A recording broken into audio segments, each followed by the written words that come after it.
Vous écoutez la leçon biblique de l'Église de la Science chrétienne indépendante de Plainfield, située à Plainfield, New Jersey, États-Unis d'Amérique. Leçon du dimanche 24 décembre 2023.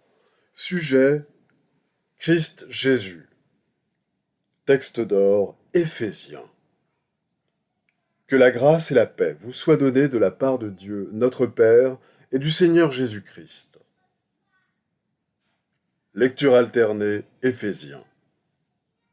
À cause de cela, je fléchis les genoux devant le Père, duquel tire son nom toute famille dans les cieux et sur la terre, afin qu'il vous donne, selon la richesse de sa gloire, d'être puissamment fortifiés par son esprit dans l'homme intérieur, en sorte que Christ habite dans vos cœurs par la foi, afin qu'étant enracinés et fondés dans l'amour, vous puissiez comprendre avec tous les saints quelle est la largeur, la longueur, la profondeur et la hauteur, et connaître l'amour de Christ qui surpasse toute connaissance, en sorte que vous soyez remplis jusqu'à toute la plénitude de Dieu.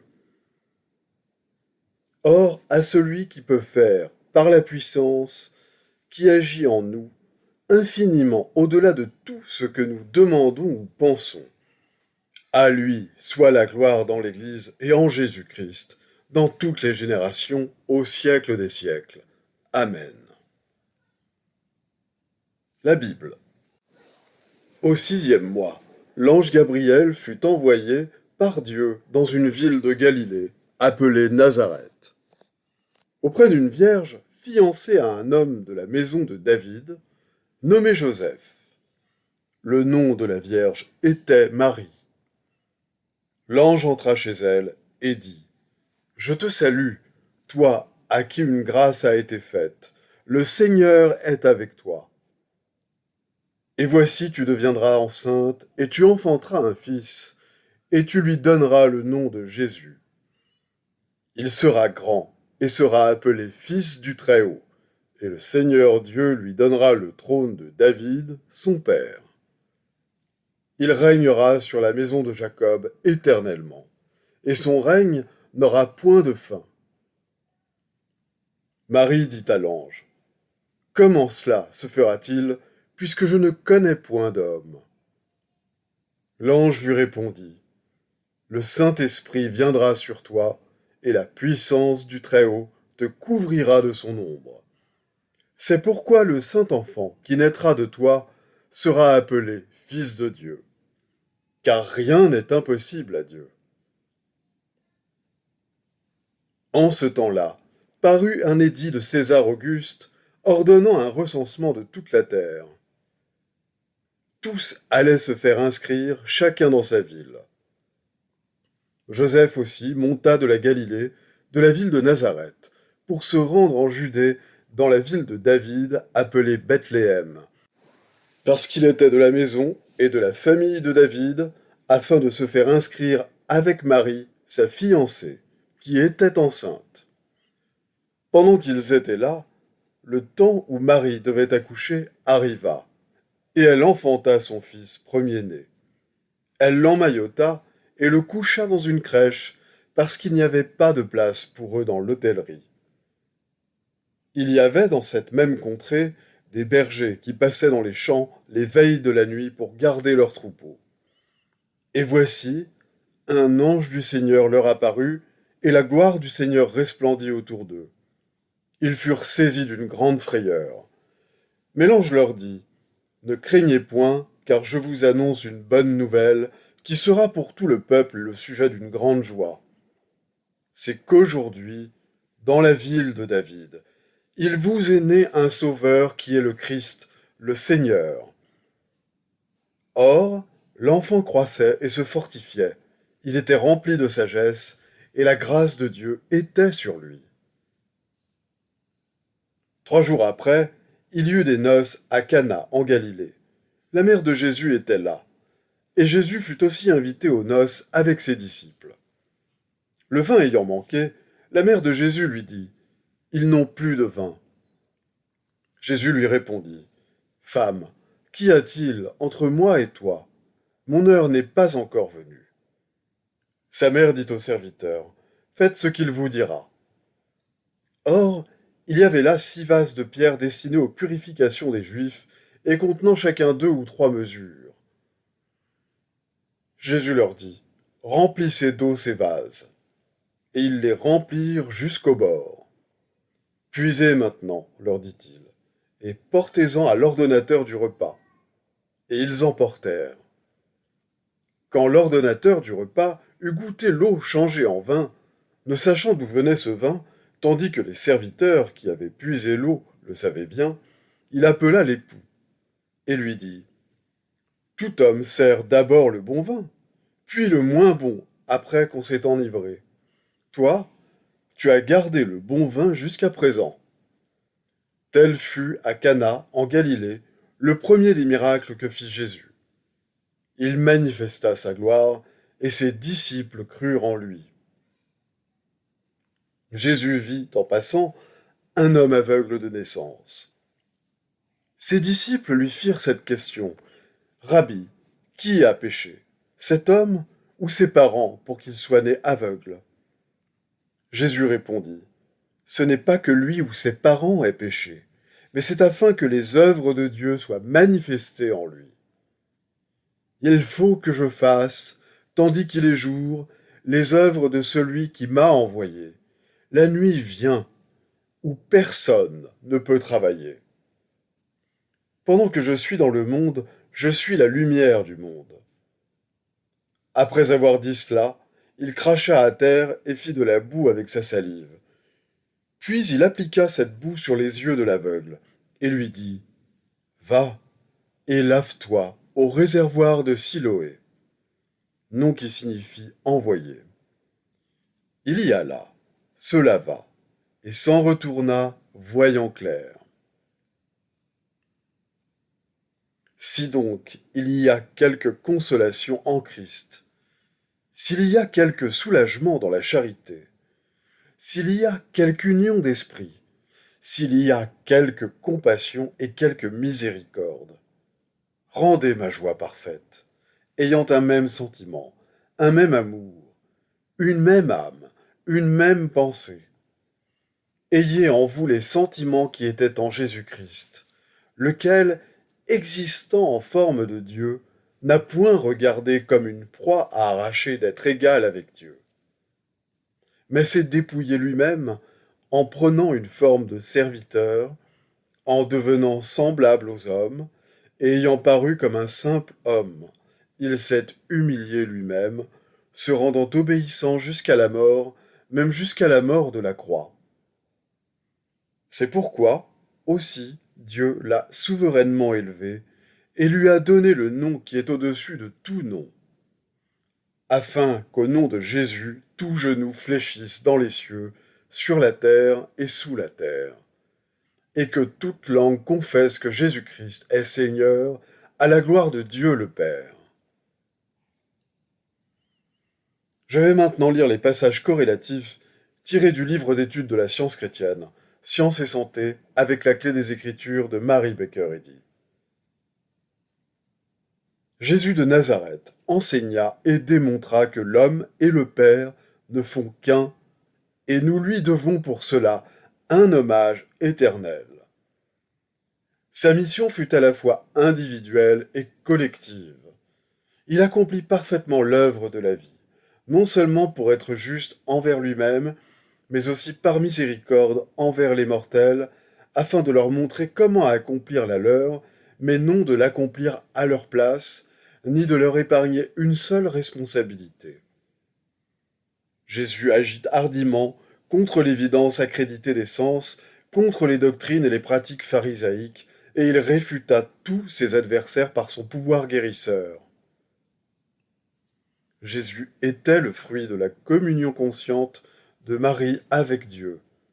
Par conséquent, il pouvait, mieux que d'autres hommes, donner une idée plus spirituelle de la vie, et il pouvait démontrer la science de l'amour, son père ou principe divin.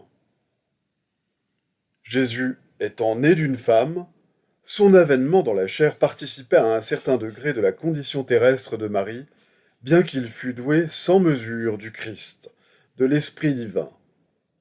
Cela explique ses luttes à Gethsémanée et au Calvaire, et c'est ce qui lui permit d'être le médiateur, ou guide entre Dieu et les hommes. Si son origine et sa naissance avaient été totalement différentes de celles des mortels, Jésus n'eût pas été reconnu par l'entendement mortel comme étant le chemin. Les rabbins et les prêtres enseignaient la loi de Moïse qui dit « œil pour œil », et « si quelqu'un verse le sang de l'homme par l'homme, son sang sera versé ». Ce n'est pas ainsi que Jésus, le nouvel exécuteur des volontés de Dieu, présenta la loi divine de l'amour qui bénit même ceux qui la maudissent. En tant qu'idéal individuel de la vérité, Christ Jésus vint pour réprouver l'erreur des rabbins et tout péché, toute maladie et la mort, pour montrer le chemin de la vérité et de la vie. Cet idéal fut démontré tout au long de la carrière terrestre de Jésus, ce qui marque la différence entre le rejeton de l'âme et celui du sens matériel, entre le rejeton de la vérité et celui de l'erreur. Par son origine divine, Jésus était doué d'un pouvoir plus qu'humain, pour exposer les faits de la création et démontrer le seul entendement qui crée et gouverne l'homme et l'univers. La science de la création, si manifeste dans la naissance de Jésus, lui inspira ses paroles les plus sages et les moins comprises, et fut la base de ses merveilleuses démonstrations. Le Christ est le rejeton de l'esprit, et l'existence spirituelle montre que l'esprit ne crée ni un homme mauvais, ni un homme mortel, se laissant aller au péché, à la maladie et à la mort. Notre maître n'enseignait pas simplement une théorie, une doctrine ou une croyance. C'était le principe divin de tout être réel qu'il enseignait et mettait en pratique.